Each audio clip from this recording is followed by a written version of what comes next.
बिस्मिल्लाहिर्रहमानिर्रहीम, अस्सलाम वालेकुम। शहर इक़्तिदार से मैं हूं फैज़ान रिज़वी और मेरे साथ ईसा नकवी साहब मौजूद हैं। चंद रोज़ कबल हमने शहर इक़्तिदार पर एक वीडियो की थी, नकवी साहब के साथ मैंने गुफ्तगू की थी पुतिन्स एंड गेम के रूस के सदर व्लादिमीर पुतिन का आखिरकार हदफ क्या है इस जंग को लेकर। तो उस वीडियो में नकवी साहब ने कुछ प्रेडिक्शंस की थी व्लादिमीर पुतिन के हदफ के हवाले से, और अब चीज़ें ऐन उसी जानिब जाती हुई दिखाई दे रही है। मैं आपको थोड़ा सा ये बता दूं कि रूस के सदर व्लादिमीर पुतिन ने खुद अपने बयान में कहा, और बेलारूस के सरबराह लुकाशेंको ने भी कहा, और उससे ये लग रहा है कि ये दोनों ममालिक जो हैं वो यूनिफिकेशन करेंगे। इसके साथ साथ यूक्रेन के हवाले से भी कुछ ऐसा ही मंसूबा है रूस के सदर व्लादिमीर पुतिन का। नकवी साहब से गुफ्तगू करते हैं। नकवी साहब, आपने उस वीडियो में कहा था कि एक ग्लोरियस पास्ट रूस के सदर के दिमाग में है, तो अब चीज़ें उसी जानिब जाती हुई दिखाई दे रही हैं। कितना आसान होगा ये ग्लोरियस पास्ट वापस अचीव करना?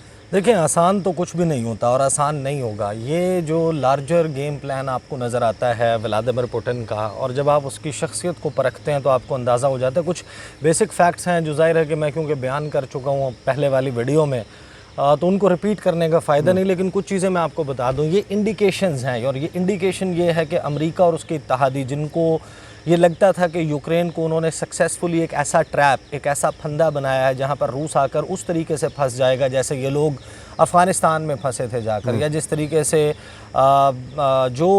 अमेरिका के साथ वियतनाम में हुआ था, शायद उस किस्म के सीन्स रिपीट हों और रूस जो है उसको एक बड़ा कंसिडरेबल डैमेज जो है वो कॉज कर दें। लेकिन ऑड्स तब्दील हो चुके हैं, दुनिया आपको बड़ी तब्दील शुदा नज़र आती है। इस वक्त जो आलमी सियासी मंजरनामा है उस पर चीन और चीन के लाइक माइंडेड ममालिक, उन्होंने जो टफ़ टाइम दिया हुआ है अमेरिका और अमेरिका के ब्लॉक को, तो रूस के पास ऑप्शंस बहुत ज़्यादा हैं।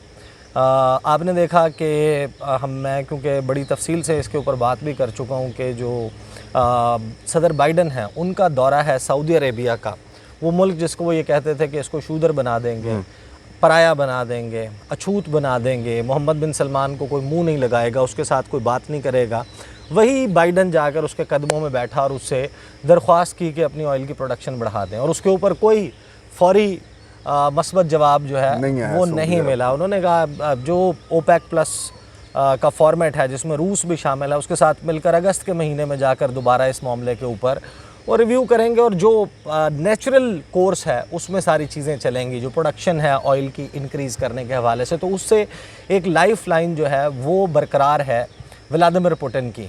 और जो एनर्जी है, जो एनर्जी रिसोर्सेज हैं रूस के पास, जो उसके ऊपर डिपेंडेंसी है नेटो कंट्रीज़ की, यूरोपियन कंट्रीज़ की, उन्होंने आप इसको ट्रम्प कार्ड भी कह सकते हैं जो सदर व्लादिमीर पुतिन के हाथ में है। अच्छा, जो डिज़ाइन है वो डिज़ाइन आपको नज़र आता है बाकायदा कि रूस के सदर व्लादिमीर पुतिन वो अपने जहन में कहीं ना कहीं ये मामला रखे हुए हैं कि मुझे वो माजी की वो ताकत हासिल करनी है, वो एम्पायर जिस तरीके की थी, जो एक यूनियन थी सोवियत यूनियन और एक बहुत बड़ा ब्लॉक था, उस किस्म का ब्लॉक दोबारा से बने। अच्छा, बेलारूस वो पहला मुल्क है लुकाशेंको जिन्होंने ये बात की, और अब बेलारूस में अपोजिशन मुजाहरे भी कर रहे हैं, अवाम भी हैं उनके साथ, कि आप एक सॉवरन कंट्री क्यों कर आप मर्ज करेंगे रशिया के साथ। लुकाशेंको का मूड, तो क्या ये आसान होगा लुकाशेंको के लिए? अच्छा देखें, इसमें जाहिर है कि वो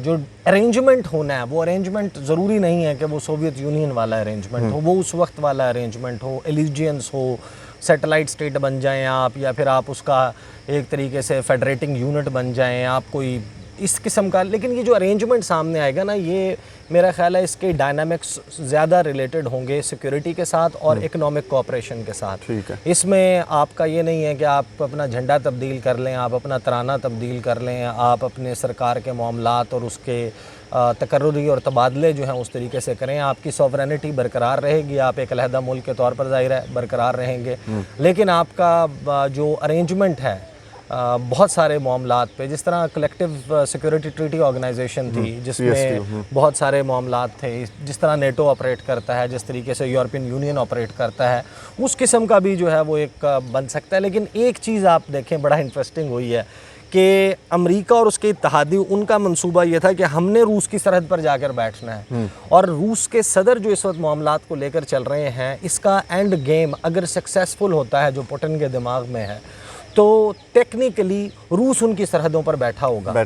एक बफर जोन वो चाहता है कि क्रिएट करना है अपने वेस्टर्न बॉर्डर्स पे, जो कि यूरोप का ईस्टर्न बॉर्डर बनते हैं। एक बफर जोन क्रिएट करना है पूरा रूस के बॉर्डर्स के करीब, और वो ममालिक बफर के तौर पर आप समझें कि मौजूद होंगे कि military installations, missile installations, military exercises, manoeuvres, फ़िज़ा का इस्तेमाल, पानियों का इस्तेमाल, ये ममालिक इजाज़त ना दें कि रूस की सरहद के करीब ये सब कुछ अमेरिका और उसके इत्तेहादी कर सकें।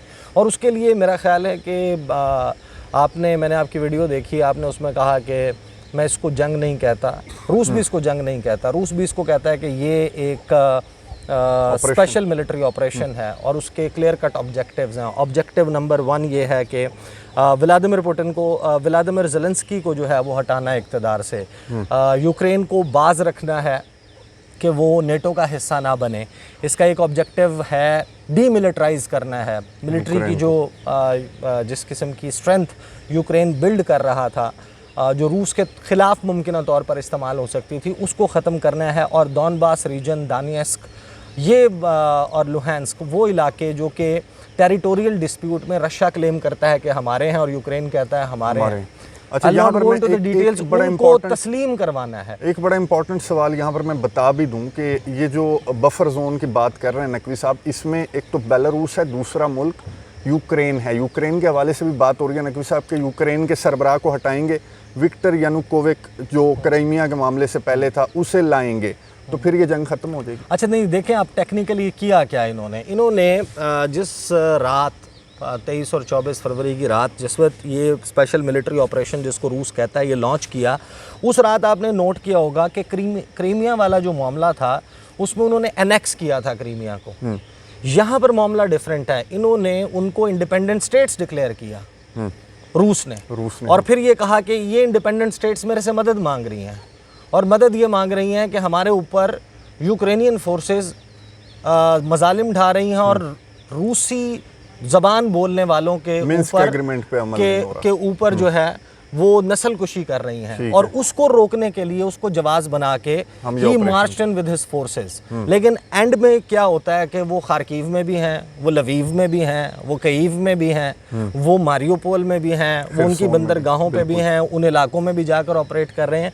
ये एक बड़ा क्लियर मैसेज है कि व्लादिमीर पुतिन जो है उसकी एंड गेम लुहांस्क और दानियस्क नहीं है, उसकी एंड गेम उसके जहन में जो है वो सिर्फ यूक्रेन भी नहीं है। मामला बढ़ेगा तो he has given a clear warning कि जो मेरे और मेरे मकासद के दरमियान आएगा तो मैं आखिरी हद तक मैं I'll take you to the stone age। अच्छा, यहाँ बड़ी मज़े की बात जो आपने की कि जो मेरे और मेरे मकासद के दरमियान आएगा तो फिर उसकी खैर। अज़रबैजान आया, उसने यूरोपियन यूनियन से हाथ मिलाया। अज़रबैजान नगोर्नो कराबाख की जंग आपको सारा मालूम है, तो क्या अज़रबैजान को भी फेस करना पड़ेगा? आप इसका थोड़ी सी तफसील बता दें, फिर मैं अज़रबैजान का मैं आपको ये बता दें कि मुआहिदा यूरोपियन यूनियन कर क्या रही है। और यूरोपियन यूनियन के दरमियान एक मुआहिदा तय पाया। यूरोपियन यूनियन आपको मालूम है कि एनर्जी की तलाश में इधर उधर फिर रहा है, और उससे मदद मिली तो अज़रबैजान उस मुल्क से जो सोवियत से टूटा हुआ मुल्क है, उस मुल्क से जिसकी मदद नगोर्नो कराबाख में एक्चुअली व्लादिमीर पुतिन का टिल्ट अज़रबैजान की जानिब था। वो हर महीने में 2 दफ़ा चक्कर लगाते हैं क्रेमलिन का, क्योंकि अभी वो जो मुआहिदा नगोर्नो कराबाख पर उसके नुकात पर अमल दरामद हो रहा है। तो इस मौके पर अज़रबैजान की जानिब से मदद जाना यूरोपियन यूनियन को, तो ये तो आप उस साइड पे आ गए ना। किस रास्ते से जाएगी तुर्की किस रास्ते से जाएगी? आर्मीनिया के साथ क्या प्रॉब्लम है? नगोर्नो कराबाख में किसके पीस कीपर्स बैठे हुए हैं? रशिया के। तो रशिया अगर पीस कीपर्स हटा लेता है, रशिया अगर डायनामिक्स चेंज कर देता है, पलड़े में वजन किसी और के डाल देता है, कलेक्टिव सिक्योरिटी ट्रीटी ऑर्गेनाइजेशन का मेंबर आर्मीनिया है, अज़रबैजान नहीं है, तो ऑप्शंस बहुत सारे हैं उनके पास टेबल पे। और दूसरी तरफ जो है वो ईरान, एक और मुल्क इस साइड के ऊपर, उसका भी अज़रबैजान की तरफ टिल्ट नहीं है, वो भी आर्मीनिया के साथ है। व्लादिमीर पुतिन आज कहाँ गए हुए? ईरान। वो कहाँ का दौरा कर रहे हैं? वो क्या सिर्फ महदूद है सीरिया के मामले पर, बशार अल असद के मामले के ऊपर क्या तुर्की, ईरान और रूस ने मिलकर कुछ तय करना है या फिर इसके अलावा भी कुछ हो सकता है, भी कुछ हो सकता है। तो ये जो मामलात है ना, ये बड़े, इसमें जो ग्लोबल सप्लाई चेन्स का कॉन्सेप्ट है, अब पूरी दुनिया जो है वो एक दूसरे के ऊपर इंटरडिपेंडेंट है। आपने देखा जो कोरोना वायरस का मामला आया और उसके ऊपर ग्लोबल सप्लाई चेन्स ख़त्म हुई, आपने नोट किया होगा कि इमरान खान साहब ने उस वक्त एक डिसीजन लिया, बड़ी मारा मारी हुई, बड़े लोगों ने कहा कि जनाब ये क्या कर रहे हैं। सिंध ख़ास तौर पर इसके ऊपर रेजिस्ट कर रहा था कि कंप्लीट लॉकडाउन लगा दो, ताले लगा दो, मूवमेंट ख़त्म कर दो, कर्फ्यू लगा दो, इस मुल्क में बंद कर दो सब कुछ, इंडस्ट्री बंद कर दो। इन्होंने कहा स्मार्ट लॉकडाउन, इंडस्ट्री बंद नहीं होगी। उसका फ़ायदा क्या हुआ? ग्लोबल सप्लाई चेन्स ब्लॉक हुई, ख़त्म हुई। बहुत सारे ऑर्डर्स जो यूरोपियन मंडियाँ, मगरबी मंडियाँ, मशरक़ी मंडियाँ ख़रीदती थी चीज़ें इंडिया से, बांग्लादेश से, चाइना से और मुख्तलिफ़ जगहों से, अल्टरनेट क्रिएट हुआ। पाकिस्तान के पास इंडस्ट्री चल रही थी, चीज़ें आने लग गई। वो ग्लोबल सप्लाई चेन अब क्योंकि नई एक इस्टेब्लिश हुई, चीज़ें, सामान यहाँ से जाने लग गया। वो कोई वन ऑफ तो नहीं होता कि आप कोई परचून की दुकान तो नहीं आपने जाकर ख़रीद लिया। 3-3 साल के, 6-6 साल के, 10-10 साल के मुआहदे हो गए पाकिस्तान के, जो पाकिस्तान को ज़र मुबादला को एक बहुत बड़ा किक लगा है, वो उस एक पॉलिसी की वजह से लगा है। तो ये जो ग्लोबल सप्लाई चेन्स हैं, दुनिया एक दूसरे पर डिपेंडेंट है, हर मुल्क अपनी ज़रूरत की हर शय नहीं बनाता। यूक्रेन जो है वो गालिबन दुनिया का तीसरा बड़ा जो वीट है वो एक्सपोर्ट करने वाला मुल्क है। जो वर्ल्ड फूड प्रोग्राम है अपनी टोटल परचेजेस का 50% यूक्रेन से करता है। रूस दुनिया का सबसे बड़ा वीट बनाने वाला, पैदा करने वाला मुल्क है गंदम की पैदावार में, और एनर्जी के मामलात में, एक्सपोर्ट में दूसरे नंबर पे है सऊदी अरब के बाद।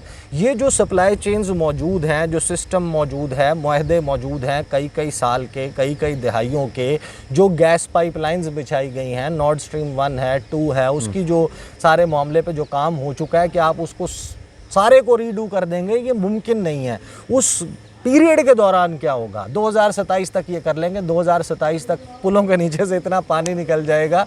जो नगोर्नो काराबाग का एक कॉन्फ्लिक्ट अभी भी मौजूद है, पीस कीपर्स मौजूद हैं, बहुत सारे कार्ड्स हैं जिनको इस्तेमाल करके इसको फॉइल किया जा सकता है। बट अगेन रशिया जो है वो ममालिक जो कि रशिया के इन्फ्लुएंस में माजी में रहे हैं, वहाँ पर अभी भी जो पब्लिक ओपिनियन है, लोग हैं, वो मॉस्को की तरफ देखते हैं। उनके जहनों में भी ताजिकिस्तान के हवाले से मैं आपको इंटरेस्टिंग बात बताऊँ, मैं गया 2008-9 में मेरा ख्याल है मैं गया था, और मैंने वहाँ पर देखा कि लोगों में बड़ी मोहब्बत है मॉस्को के लिए।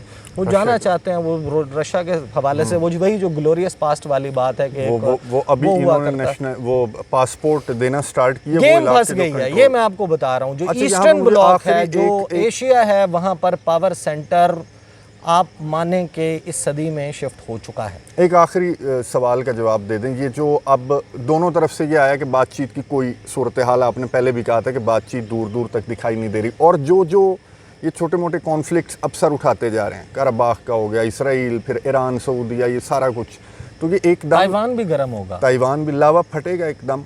बिल्कुल, वो डिपेंड करता है इस पे। देखें, ये मैं आपको बताऊं कि जो फाइनल ब्लो होना है ना, वो चांसेस ये नज़र आते हैं कि वो 2025 के बाद होगा, किसी भी वक्त हो सकता है 2035 के दौरान। उसकी वजह ये है, आप देखें 2 लोग हैं जो इस सारे मामले को में मेजर प्लेयर्स हैं। एक हैं शी जिनपिंग और एक हैं व्लादिमीर पुतिन।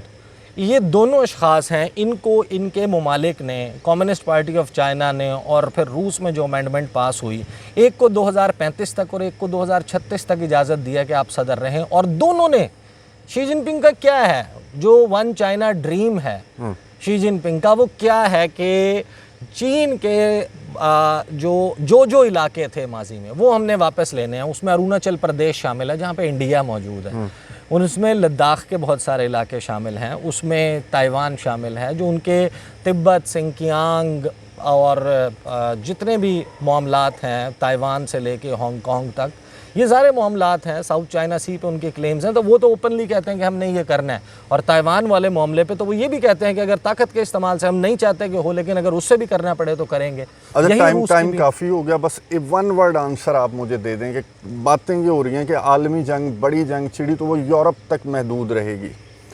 जंगें महदूद नहीं रहती हैं, ये फुलझड़ी एक दफ़ा चली तो फिर ये बारूद के ढेर को जला के खाकस्तर कर देगी। ये मैं आपको बता रहा हूँ, जितना असलहा, ये जितना कुछ बन रहा है और ये जो कुछ मौजूद है, ये शबरात पे पटाखे बजाने के लिए तो नहीं है।